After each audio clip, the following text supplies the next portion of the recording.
প্রিয় শিক্ষার্থী, উজ্জ্বল ফিজিক্সের পক্ষ থেকে সবাইকে অনেক ধন্যবাদ জানিয়ে আজকে আমরা খুবই গুরুত্বপূর্ণ একটি টপিকস নিয়ে কথা বলবো।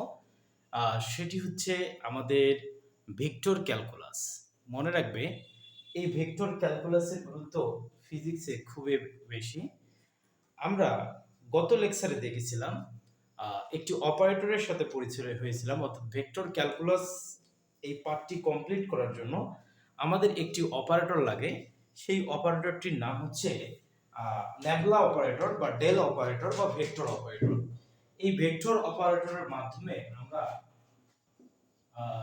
ভেক্টর ক্যালকুলাস পার্টটা সম্পূর্ণ করব। ঠিক আছে? তো প্রিয় শিক্ষার্থী, আজকে আমাদের টপিকটা হচ্ছে এই ভেক্টর অপারেটরের অ্যাপ্লিকেশনটা, অর্থাৎ ব্যবহারটা কি, আমরা কোথায় এই অপারেটরটি ব্যবহার করব সেই বিষয়গুলো নিয়ে কথা বলব। দেখো, আমরা যেহেতু এই ক্যালকুলাসের একটি পার্ট আমরা করতেছি, ম্যাথের একটি ক্যালকুলাসের পার্ট, এই ক্যালকুলাসের মধ্যে পার্ট থেকে দুইটি, একটি হচ্ছে অন্তরীকরণ আর একটি যোগজীকরণ। তার মধ্যে আমাদের যে ভেক্টর অপারেটরটি আছে, অর্থাৎ ডেল অপারেটর যেটা আছে, যাকে আমরা ভেক্টর অপারেটর নামে আখ্যায়িত করেছি, এবং স্যার হ্যামিল্টন এই অপারেটরটির নাম দিয়েছেন নেবলা অপারেটর। এখন এই অপারেটরটিতে আমরা কি কাজ করব? ডেল অপারেটরের ব্যবহার, del operator del del x i cap plus হচ্ছে del del y j cap plus হচ্ছে del del z k cap. প্রিয় শিক্ষার্থী, আমরা এই অপারেটরটি কোথায় ব্যবহার করব? এত এর ব্যবহার ব্যবহার আমরা শিখব। কোথায় এই অপারেটরটি আমরা ব্যবহার করব সেই বিষয়টি নিয়ে আমরা কথা বলব। দেখো, আমরা এই ডেল অপারেটরটা দুইটা জায়গায় আমরা ইউজ করতে পারি, অর্থাৎ হচ্ছে প্রবাহী পদার্থের হচ্ছে গতিবিদ্যা এটা অ্যাপ্লাই করা যেতে পারে। প্রবাহী পদার্থ যেগুলো তরল এবং বায়বীয় পদার্থ আছে, তাদের বিভিন্ন রকম বৈশিষ্ট্য বোঝার জন্য এগুলো ব্যবহার করতে হয়। তাহলে প্রথমত এই তরল এবং বায়বীয় পদার্থ, অর্থাৎ প্রবাহী পদার্থের বৈশিষ্ট্যের মধ্যে তিনটা জিনিস আমাদের আছে এই ভেক্টর ক্যালকুলাসে। একটি হচ্ছে গ্রেডিয়েন্ট, এটা দিয়ে আমরা গ্রেডিয়েন্ট হিসাব করব, গ্রেডিয়েন্ট, ডাইভারজেন্স আরেকটি হচ্ছে কার্ভ। আমাদের ফিজিক্সে এই ভেক্টর ক্যালকুলাসে তিনটা জিনিস পড়তে হয়, একটি হচ্ছে গ্রেডিয়েন্ট, ডাইভারজেন্স এবং কার্ভ।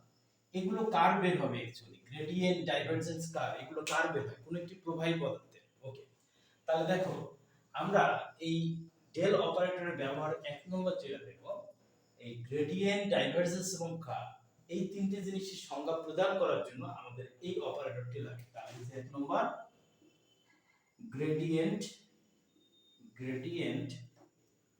ডাইভারজেন্স এবং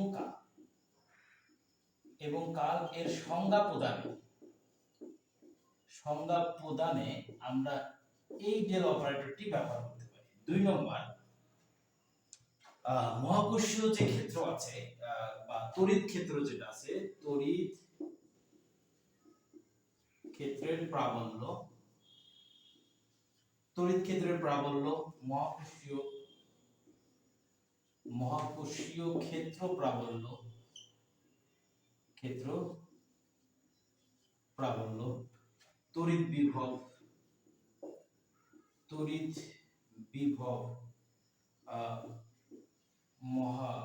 মহাকর্ষীয় বিভব নির্ণয়, এই নির্ণয়ে বা এই সমীকরণগুলো প্রতিষ্ঠা করতে কিন্তু আমাদের এই ডেল অপারেটরের ব্যবহার করতে হবে।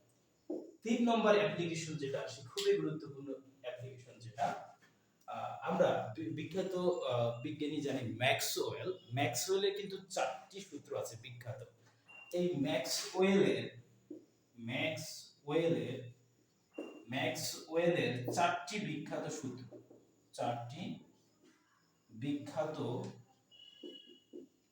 সূত্র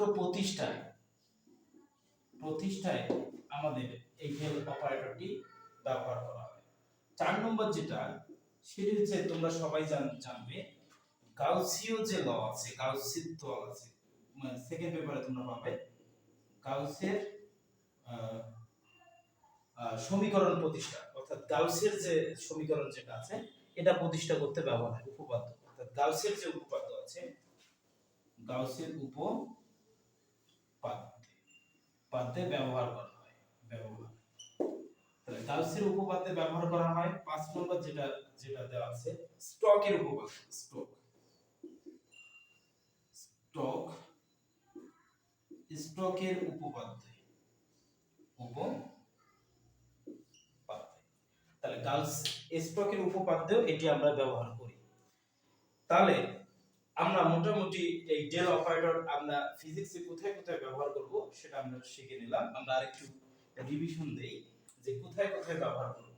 তাহলে ভেক্টর ক্যালকুলাসে আমাদের তিনটা জিনিস ক্যালকুলেট করতে হবে, একটি হচ্ছে গ্রেডিয়েন্ট, ডাইভারজেন্স এবং আরেকটি হচ্ছে কার্ল। তাহলে এই গ্রেডিয়েন্ট, ডাইভারজেন্স এবং কার্ল, গ্রেডিয়েন্ট, ডাইভারজেন্স এবং কার্ল, এই তিনটে জিনিসের সংজ্ঞা প্রদান করতে আমাদের এই ভেক্টর অপারেটরটি ব্যবহার হবে।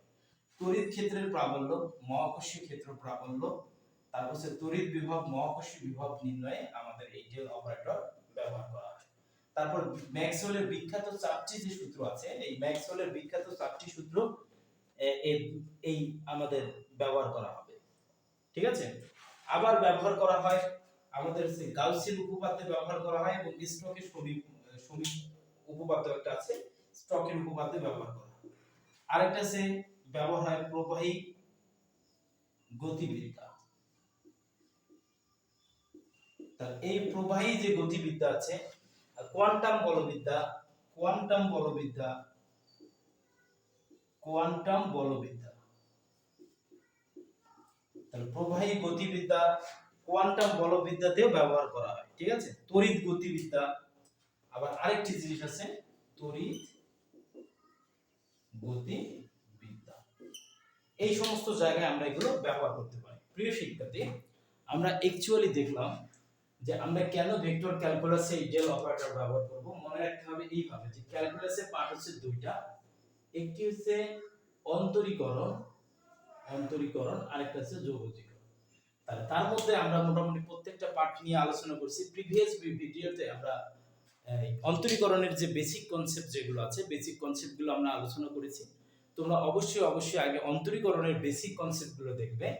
দেখার পর আমরা এই ভেক্টর ক্যালকুলাস কমপ্লিট করার জন্য আমাদের একটি অপারেটর লাগবে, সেই অপারেটর হচ্ছে ডেল অপারেটর বা নামলা অপারেটর। এই ডেল অপারেটর দিয়ে আমরা এই ভেক্টর ক্যালকুলাসটি কমপ্লিট করব। তিনটা জিনিস বের করব, একটি হচ্ছে গ্রেডিয়েন্ট, ডাইভারজেন্স এবং কার্ল। এই যে গ্রেডিয়েন্ট, ডাইভারজেন্স, কার্ল, এই তিনটা জিনিস কি জিনিস আমরা একটু পরে সেগুলো ব্যাখ্যা করতেছি। তার আগে আমাদের এই ডেল অপারেটরের ব্যবহার শিখতে হবে। আমরা এটা কোথায় কোথায় ব্যবহার করব। ইন আওয়ার ফিজিক্স সাবজেক্ট, এই ফিজিক্স সাবজেক্টে এই ভেক্টর ক্যালকুলাসে যদি তিনটা জিনিস অপারেশন বের করতে হয়, গ্রেডিয়েন্ট, ডাইভারজেন্স এবং কার্ল, এই গ্রেডিয়েন্ট, ডাইভারজেন্স এবং কার্লের সংজ্ঞা প্রদান করার জন্য আমাদের এই ডেল অপারেটর ব্যবহার করা হয়। আবার তড়িৎ ক্ষেত্রের প্রাবল্য, মহাকর্ষীয় ক্ষেত্র প্রাবল্য, তড়িৎ বিভব, মহাকর্ষীয় বিভব, এগুলো বের করার জন্য আমাদের এই ডেল অপারেটর ব্যবহার করা হবে। ম্যাক্সওয়েলের বিখ্যাত চারটি যে সূত্র আছে বা চারটি সমীকরণ আছে, এই সমীকরণ প্রতিষ্ঠায় এই ডেল অপারেটরের ব্যবহার অতি গুরুত্বপূর্ণ। আবার গাউসের উপপাদ্যে ব্যবহার করা হয়, স্টকের উপপাদ্যে ব্যবহার করা হয়। গাউসের উপপাদ্য তুমি সেকেন্ড পেপারে শিখবে, সেকেন্ড পেপারে স্থির তড়িতে শিখবে। স্টকের উপপাদ্য ফার্স্ট পেপারে শিখবে। স্টকের উপপাদ্য আছে তোমার পদার্থের গাঠনিক ধর্ম যে চ্যাপ্টারটা আছে, সেই চ্যাপ্টারটাই পাবে ফার্স্ট পেপারে। আবার প্রবাহী গতিবিদ্যা, কোয়ান্টাম বলবিদ্যা এবং তড়িৎ গতিবিদ্যা, এই সমস্ত জায়গাগুলোতে আমরা এই ডেল অপারেটরগুলো ব্যবহার করে থাকি, ডেল অপারেটরটি ব্যবহার করা হয়ে থাকে। প্রিয় শিক্ষার্থী, আমরা বুঝে গেলাম ডেল অপারেটর। এখন তোমাদেরকে আমি আরেকটি অপারেটর, বিখ্যাত একটি অপারেটরের সাথে পরিচয় করিয়ে দেব। তাহলে সেই অপারেটরটির নাম হচ্ছে ল্যাপ্লাসিয়ান অপারেটর। সেই বিখ্যাত অপারেটরটির সাথে পরিচয় করার আগে একটি আমরা কাজ করব, সেটি হচ্ছে ডিফারেন্সিয়েশনের যে বেসিক কনসেপ্টগুলো আমরা দেখেছি সেটি নিয়ে একটু কথা বলে তারপর ওই অপারেটরের সাথে আমি পরিচয় করে দেব, তাহলে সুবিধা হবে। তাহলে দেখো, আমি যদি বলি y x², এটি হচ্ছে একটি ফাংশন, তাই না? আমরা ডিফারেন্সিয়েশন কেন করব? ডিফারেন্সিয়েশন কার উপর করব? মনে রাখতে হবে এই অন্তরীকরণ বা ডিফারেন্সিয়েশন করা হয় কোনো একটি ফাংশনের উপর। এই জন্য আমরা প্রিভিয়াস লেকচারগুলোতে প্রথমত এই ক্যালকুলাস পার্টটা পড়ার জন্য, ডিফারেন্সিয়েশন পড়ার জন্য প্রথমে আমরা বলেছিলাম ফাংশন সম্পর্কে নলেজ থাকতে হবে এবং এই ফাংশনের অতি ক্ষুদ্রাতি ক্ষুদ্র পরিবর্তন পরিমাপ করার জন্য আমরা অন্তরীকরণটা অর্থাৎ ডিফারেন্সিয়েশনটা ব্যবহার করে থাকি। এখন বিষয়টা হচ্ছে কোন একটি ফাংশনের অতি ক্ষুদ্রাতি ক্ষুদ্র পরিবর্তন যদি আমি বের করি তাহলে কি বের হয়, ওই ফাংশনটার স্পর্শকের ঢাল বের হয়। ঠিক আছে, আমি যদি আরো একবার যদি পরিবর্তন মেজারমেন্ট করতে চাই তাহলে ওই ঢালের পরিবর্তন বের হবে, মাথায় রাখতে হবে। তাহলে ডিফারেন্সিয়েশন আমরা n সংখ্যক বার কোনো একটি ফাংশনের উপর চালাতে পারি। যেমন এটি হচ্ছে একটি, সেটা নির্ভর করবে এই ফাংশনের উপর। যেমন এটি যদি একটি ফাংশন হয়, এই ফাংশনটাই আমরা দেখতে পাচ্ছি এটি একটি ফাংশন, এটি হচ্ছে একটি ফাংশন। তো এই ফাংশনে কার সাপেক্ষে কি পরিবর্তন হবে, x এর সাপেক্ষে y এর পরিবর্তন হবে। এখন যদি এই x এর সাপেক্ষে y এর পরিবর্তন যদি বের করতে চাই, এই পরিবর্তনটা যদি অতি ক্ষুদ্রাতি ক্ষুদ্র হয়, যেহেতু x এর সাপেক্ষে y এর পরিবর্তন হয়, অর্থাৎ এটা কি আমরা x এর সাপেক্ষে অপারেটর লিখলাম d dx, এটি হচ্ছে অপারেটর অন্তরীকরণ করার জন্য অপারেটর d dx, অর্থাৎ কোন একটি ফাংশনের অতি ক্ষুদ্রাতি ক্ষুদ্র পরিবর্তন পরিমাপ করার এটি অপারেটর। তার সাপেক্ষে ফাংশনটা x এর, এইজন্য x এর সাপেক্ষে অপারেটর লিখতে হবে। তাহলে x এর সাপেক্ষে যদি আমি অপারেশন করি তাহলে কি আসে দেখো, d dx x স্কয়ার। তাহলে এটি মানে কি, dy ডিভাইডেড dx, মানে এই যে দেখো x এর dx এর অতি ক্ষুদ্র পরিবর্তনে dy এর অতি ক্ষুদ্র পরিবর্তন বের হয়ে আসলো। তাহলে এই ফাংশনটাকে যদি অতি ক্ষুদ্র পরিবর্তনটা হচ্ছে dy dx, তাহলে 2x, অর্থাৎ পাওয়ার দ্বারা সহগ কি গুণ, পাওয়ার থেকে 1 বিয়োগ 2x, তাহলে এই 2x কিন্তু অ্যাকচুয়ালি এই ফাংশনটার স্পর্শকের ঢাল বের হয়ে আসলো। ঠিক আছে, কি রকম ঢাল এটা বের হয়ে আসলো, এরকম বিষয়টা